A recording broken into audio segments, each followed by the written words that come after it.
UGC से बड़ा कहीं एक मुद्दा था जनसंख्या नियंत्रण कानून जी। आज उस पर कोई बातचीत नहीं हो रही है। ऐसे बहुत सारे मामले हैं। भारत को हिंदू राष्ट्र बनाने पे कोई बात नहीं करेगी बीजेपी, लॉलीपॉप दे रखा है। हाँ। ठीक है, तो ऐसा है ना कि कई सारी चीजें हैं। मैं खुल के एक बात कह रहा हूं, देखिए यूजीसी सवर्णों का विनाश करेगी, इनका बुलडोजर गरीबों पे चलेगा, जमुना की सफाई नहीं होगी, रेखा गुप्ता जी को कोई शासन तंत्र चलाने का अनुभव नहीं है, गरीब आदमी वोट दे करके फंस चुका है बीजेपी को। अब बात समझिएगा, विदेश नीति में ठन गोपाल रह गए लोग, सीमा सुरक्षा में बेइज्जती पे बेइज्जती करवाए जा रहे हैं, चीन प्रतिदिन इनके अंदर घुसता चला आ रहा है। तो कुल मिला के अगर हम चर्चा करने बैठे इस चीज पर तो कई दिन लग जाएंगे। बीजेपी ने केवल कुछ चुनिंदा उद्योगपतियों को, कुछ चुनिंदा मंत्री नेताओं को और शासन सत्ताधारियों को लाभ देने का काम करने का एक एजेंडा बना रखा है। ये तो आप विपक्ष की बात बोल रहे हैं कि कुछ उद्योगपतियों को सपोर्ट कर रही है। नहीं, तो विपक्ष की बात नहीं कर रहा हूँ, मैं अपने अनुभव में बात कर रहा हूँ। अच्छा। हाँ, मैं बिल्कुल अपने अनुभव में बात कर रहा हूँ कि जब इनके चाचा के यहाँ शंकराचार्य जाके बैठते हैं तो पैर पकड़ के प्रणाम करते हैं, फिर उन्हीं शंकराचार्य को अपमानित करते हैं लोग। अच्छा। है ना, बहुत सारी चीजें हैं।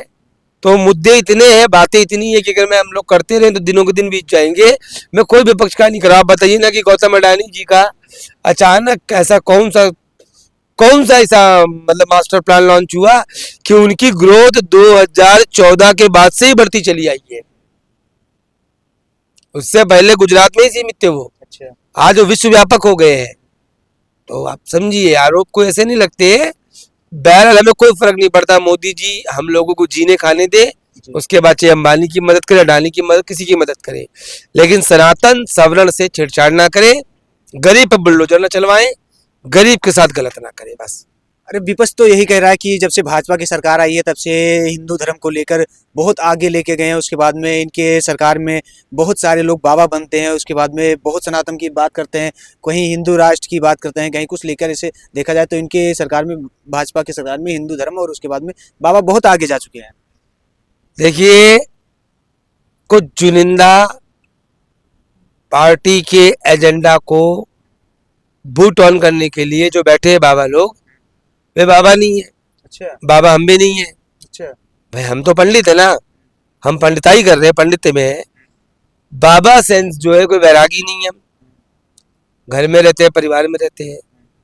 और तो कहने का मतलब ये कि इनके आने से हिंदुत्व को बल तो मिला है, भाजपा के आने से हिंदुत्व को बल तो मिला है, लेकिन एक एंगल केवल हिंदुत्व को बल देने मात्र से बाकी एंगल इतने खराब कर दिए जाए कि वो एंगल डिस्टर्ब हो जाए, उसका भी कोई औचित्य नहीं है।